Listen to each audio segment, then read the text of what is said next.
Hey, everybody. Welcome to Dump and Dish with Coach Switz and Coach Zane. A little something we're starting. We're going to talk current events. We're going to talk hockey. We're going to talk other stuff and things. Who knows what. First on the docket for our first step is that Frozen 4 we participated in last. I wouldn't say we participated. We witnessed the event we participated in. It was a good time. Coach, tell me what you thought about it. What was your biggest takeaway out of there? It was a great event. It was a lot of fun going down there. I think St. Louis put on a good event hosting it. 4 teams, 4 completely different teams, actually. Western Michigan came in, really defense first, shutting down passing lanes. And then, ultimately in the finals against BU, that's a run and gun, skill team that's trying to move the puck, get those 3 passes to get somebody open for a shot. And, it was a battle of, can they get 3 passes in and then somebody was going to get a scoring opportunity, or does Western Michigan shut that down? So all in all, we saw what wins. Defense still wins championships. They did a great job on that F1 on the forecheck of just getting a piece of the puck. They would shut down the passing lanes. They would almost bait them into making that pass, and then boom, that stick would flip over. And just even if it was just getting a piece of it, it turned into a turnover and a quick, counter punch from Western Michigan. Yeah, I thought they switched from offense to defense faster than the other teams. Oh. They didn't just turn and skate back to their ends. They got their guy. The pressure pushed right away and made it hard the whole time on them. Yeah, and the few periods, when we were down there on Thursday, the one period they struggled against Denver, they tried to run and gun with them. They got out of their game plan of just shutting down passing lanes and putting pressure on them. They started backing off. Yeah, it was almost like don't give up a goal and not just stick with what got you there. It's the old playing not to lose. Yeah, is just a kiss of death in hockey. You've got to do what works for your team, and for them, they had a great game plan of putting pressure and, again, making that first pass difficult.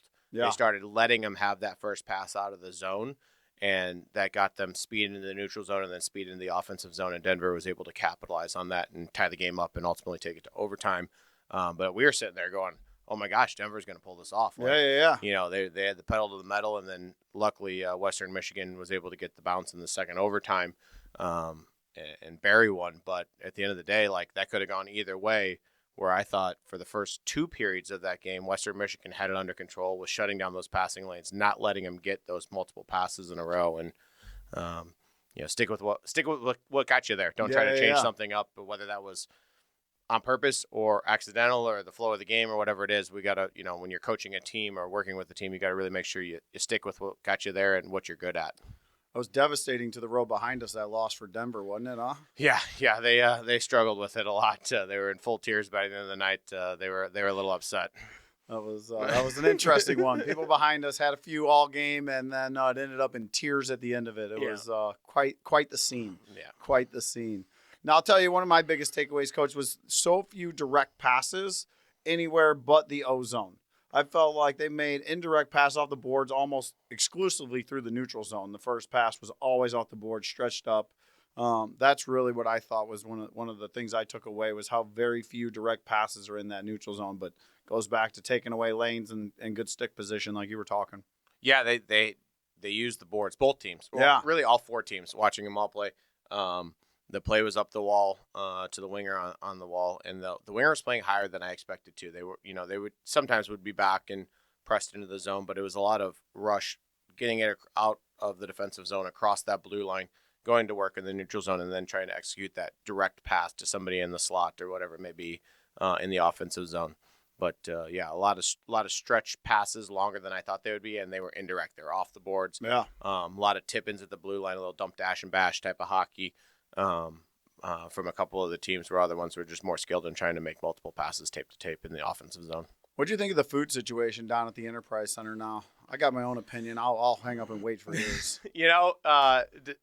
They've gotten rid of a lot of the arena type of food and gotten more with the local brands. So I do support them in what they're doing for the local brands and letting them have their shops down there so that they can sell food at the games. And, the city Energizer Park has also done that too, where there's less and less. But I will tell you, my kids wanted cotton candy, and it was damn near impossible to find it anywhere.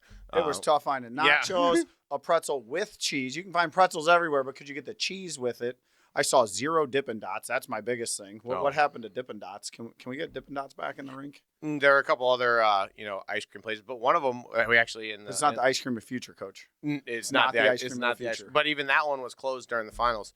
My daughters wanted to get some ice cream we were up on the 3rd level for the finals, and we ended up having to go all the way downstairs and getting it down there because they had it closed up top. So they also didn't have all the food venues open. Yeah. Okay. I didn't see up top. We didn't make it up there. Yeah, we were down low for the first game. But all in all, product on the ice I thought was very good. I loved the bands in the stands. That was really cool. Yeah, the bands was neat.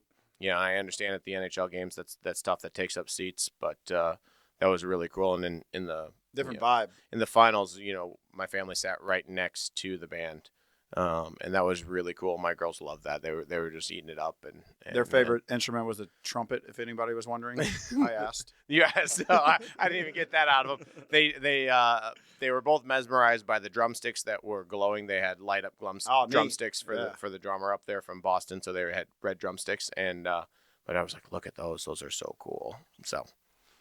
What else has been going on? Did you watch that Masters over the weekend? How about Rory blowing it, not blowing it, blowing it, not blowing it, winning? Gosh, talk about an emotional roller coaster. Woo! I mean, we've all been there in just a normal hockey game, but geez, can you imagine doing that on that stage? It's like a penalty shot to win the game. Yeah, you gotta. It was even. I would say that it was even easier than a penalty shot with the 5 or 6 footer that we missed. One that lost. Yeah. That sent it to the playoff, but.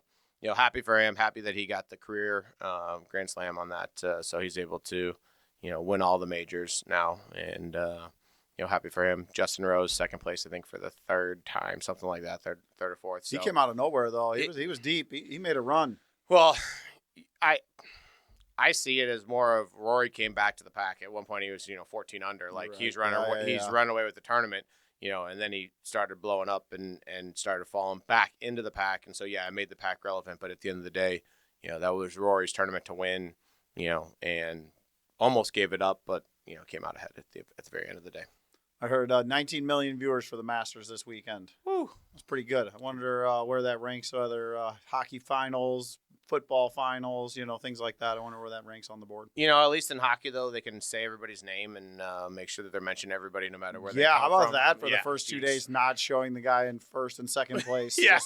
The blackout of DeChambeau. Yeah, we're just going to ignore the live golfers. That was crazy. Yeah, so I think, golf in general needs to figure that out and come together. And if they are playing in an event together, like, you've got to recognize them. They're the best in the world, and at the end of the day, that's what us as viewers want to see. 100%. Even in the final round, multiple times they didn't mention Bryson's name. They're like, and he's up for the shot. Like they just wouldn't say his name. And petty. Yeah, petty. It's. I think the Masters are above that. Or, you would think. With all their rules, them silly rules they have down there. You can't say Ruff and you can't say Bryson DeChambeau. And that doesn't make sense to me. Now, last thing, I'm gonna put you on the spot. Blues make the playoffs this year, or are we gonna miss it? We got 1 game left. Must win. 1 game left. You're going tonight. I am going tonight. Daughter's playing between periods, so that'll be pretty sweet. If you're there, make sure you shout out. Oh, you won't hear this. We'll be done by the time you hear this on Friday. I think they make it. All right. We're playing Utah, which is not a playoff-bound team. I think they already got those golf plans booked, that Cancun vacation registered.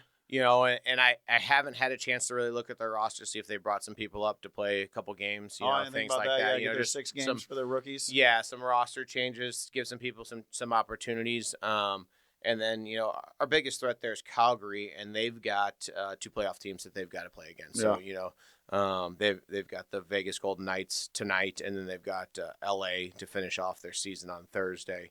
So they really need to be winning those to have a shot. They're 2 points behind us with a game in hand, though. So, they've got 2 really hard contests where we've got Utah. And if I remember correctly, Utah played last night. Okay. So they're also coming off of a game. That helps. That might be wrong. I need to double check that, but I'm pretty sure I saw that they played last night. So, hopefully they're a little bit tired coming into our building. What do you think of the new guy, Snuggie? Oh man, what'd you think of it? Have you seen his game yet? Yes, I have. Yeah. All right, tell me what you think. Did anything surprise you? What do you think of his game? He surprised me. I got some thoughts on him. Okay. You don't cover him. I think when he first came up, they had him, I believe, on the third line ish. Yeah.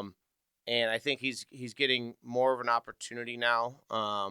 But I like his skill game. I like that side of it. Yep. I think he's got to catch up to the speed of the NHL compared to the speed of the college game. And that's something I even noticed over the weekend, being down at the Frozen Four, that game was slower than what we see in the NHL. And again, those cutting down passing lanes, and they just close so much faster in the NHL game.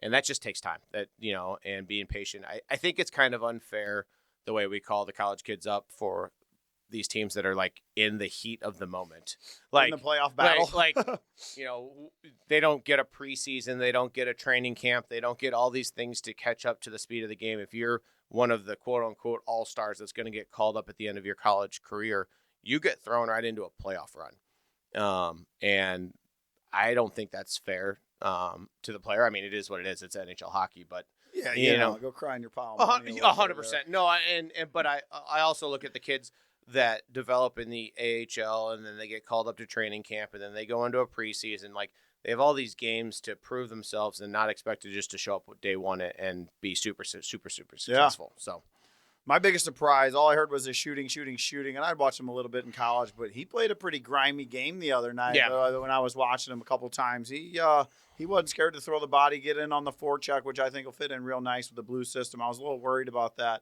Especially when they announced he was going to be on the third line. I didn't know he had that in his game. So that was a nice little surprise I saw in that game. I wasn't expecting out of his skill set was the grindy side of it. A little Robert Thomas in him, I thought, on the grindy side. Well, and I think, again, as he gets more opportunities in the higher lines, in lines 1 and 2, you'll see more of the skill player come out of him. And he's got that skill. He's shown that. Yeah. But that also comes with that speed of the game. The easiest way, and we've talked about this before on other podcasts and stuff, is go in, work hard, put your head down, and you take whatever position they're going to give you, and you're going to have to earn that. Like, you've now earned a roster spot. Yeah.